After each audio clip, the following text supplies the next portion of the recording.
Assalamualaikum, Yushmina. Apa khabar semua? Harapnya semua dalam keadaan yang baik, sentiasa dimurahkan rezeki dan diberikan kejayaan di dunia dan di akhirat.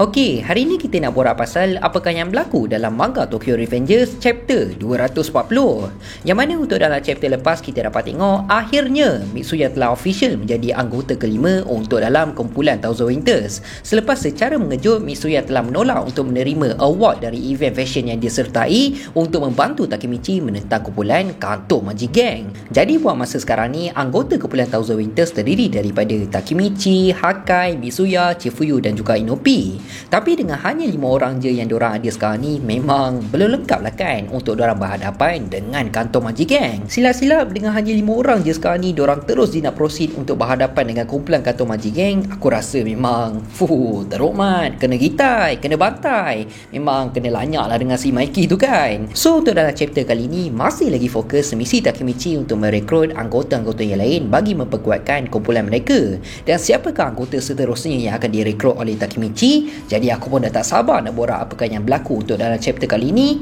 Tanpa melengahkan masa, jom kita start sekarang. Chapter 240 yang bertajuk Go into Retirement ataupun bermaksud akan bersara. Lebih kurang macam tu lah kan untuk maksud chapter 240. Chapter 240 bermula dengan selepas diorang berjaya untuk merekrut Mitsuya menyertai kumpulan dorang, Hakai dan Takemichi yang sedang berada dekat D&D Motorcycle Shop, dorang pun tengah fikirlah kan macam mana dorang nak bagi tahu dekat Chifuyu yang dorang nak turunkan pangkat Chifuyu dan nak jadikan Mitsuya sebagai manager kumpulan Thousand Winters. Sebab bagi dorang Mitsuya lagi layak untuk memegang jawatan tersebut.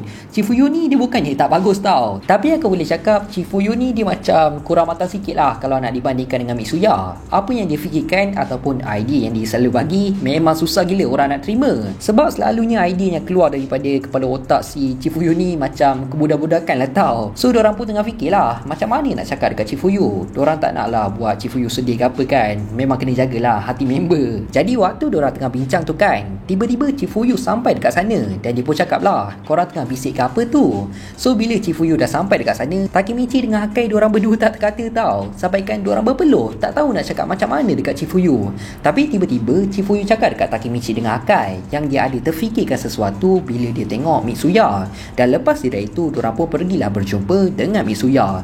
Yang mana waktu ni diorang pergi berjumpa dengan Mitsuya rupanya disebabkan Chifuyu sendiri yang nak Mitsuya menjadi manager dalam kumpulan Thousand Winters. Sebab Chifuyu sedar yang Mitsuya lagi layak untuk menjadi manager untuk kumpulan dorang. Dan benda ni memang membuatkan Takemichi dengan Hakai terharu gila. Dorang macam, uish, serius lah Chifuyu. Yelah sebab Chifuyu pun dia tak selfish kan. Dan dia sedar akan kebolehan Mitsuya lebih layak kalau nak dibandingkan dengan kebolehan Chifuyu. Jadi Mitsuya pun tak ada masalah nak terima tawaran tersebut. Malah apa yang lagi kelakarnya dekat sini, Mitsuya terus decide yang dia akan buatkan desain baju dan logo yang baru untuk kumpulan Thousand Winters.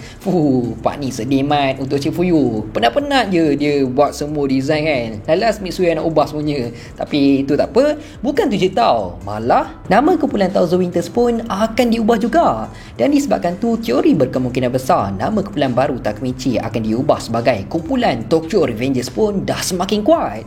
Tapi semua tu tak apa, kita just fokuskan dulu apa yang berlaku untuk dalam chapter kali ni. So lepas dia Mitsuya cakap macam tu, reaksi untuk Chifuyu pun apa lagi kan. Dia memang terkejut lah sebab dia tak terfikir pun sampai macam tu sekali. Dan reaksi untuk Takemichi, Hakai dengan Inopi dan tentulah diorang happy sebab yelah diorang pun segan juga kalau nak pakai baju lambang kucing nak pergi berhadapan dengan Kanto Maji Gang. Diorang lega gila bila Mitsuya cakap macam tu. Dan lepas tu pun Mitsuya cakap lagi yang Pahcin dan Peiyan akan sertai dorang. Dan dorang pun excited untuk perjumpaan pertama kumpulan dorang. Malah bukan tu je tau, Inopi pun ada cakap yang dia di-invite Smiley dengan Angry juga. Dan dorang pun bersetuju untuk sertai mereka. So kiranya sekarang dah official yang Takemichi dah berjaya untuk merekrut 9 orang anggota dekat dalam kumpulan dia. Dan boleh dikatakan ni merupakan reunion untuk kumpulan Tokyo Maji Gang. Lepas tu Mitsuya pun tanyalah dekat Takemichi yang dia ada ajak orang lain juga ke? Dan Takemichi pun jawab, ya, dia ada seseorang yang dia nak ajak. Jadi beberapa hari kemudian, Takemichi pun pergilah berjumpa dengan Akashi Takeyomi bertujuan untuk berjumpa dengan Kawaragi Senju untuk merekrut beliau. Sebab Takemichi dah cuba nak call Senju, tapi Senju tak angkat pun call dari Takemichi. So Akashi Takeyomi pun cakap lah, Senju sekarang dah lain semenjak konflik di antara 3 kumpulan terbesar hari itu. Lepas dia dari konflik tersebut, Senju memang totally lost dan dia pun dah seakan hilang semangat selepas apa yang dah berlaku. Lepas dari itu, Takeyomi pun bawa lah Takemichi pergi berjumpa dengan Senju dekat tempat persembunyian kumpulan Brahman. Waktu ni kita dapat tengok keadaan untuk Senju memang seakan orang yang dah putus harapan tau. Dia macam tengah depres, dia duduk seseorang je.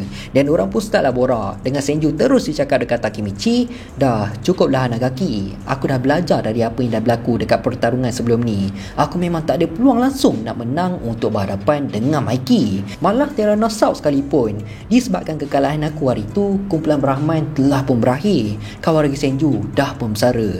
Dan Takemichi pun balas lah, tak Senju, semua ni masih lagi belum berakhir. Tapi Senju terus dicakap dekat Takemichi sambil dia senyum, semuanya dah berakhir, aku dah tak ada apa-apa dah sekarang ni. Dan Takemichi tetap cakap dekat Senju, tak, semua ni masih lagi belum berakhir. Tak lama lepas tu pun Takeyomi cakaplah dekat Senju, kau menyesalkan, kau berusaha untuk menjadi yang terkuat dan abang-abang kau pun dah semakin ke arah yang salah. Apa yang berlaku terhadap Takeyomi dengan Orochio bukanlah salah Senju. Dan Senju membalas, kau dah salah abang, aku dah pendam rahsia ni dah terlalu lama.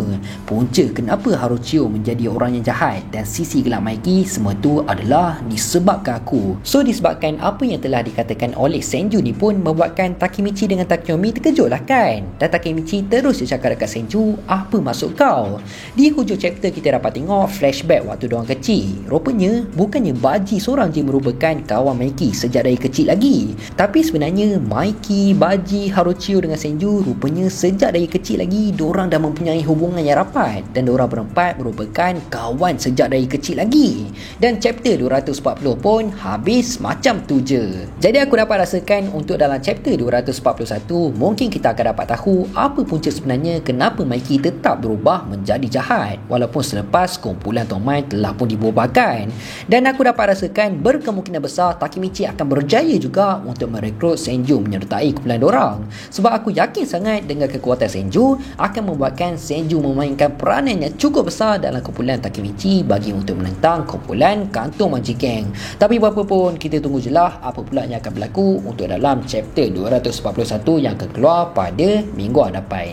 Jadi aku rasa sampai sini je lah kot video kita untuk kali ni. Aku harap korang semua enjoy dan penyampaian aku jelas. Teruskan support Faiz di studio untuk mendapatkan 200,000 subscribers dalam tahun ni. Aku nak minta maaf sangat kalau aku ada buat salah, tersilap cakap, terkasar bahasa. Aku nak minta maaf sangat. Aku hanya manusia biasa, tak lari daripada kesilapan.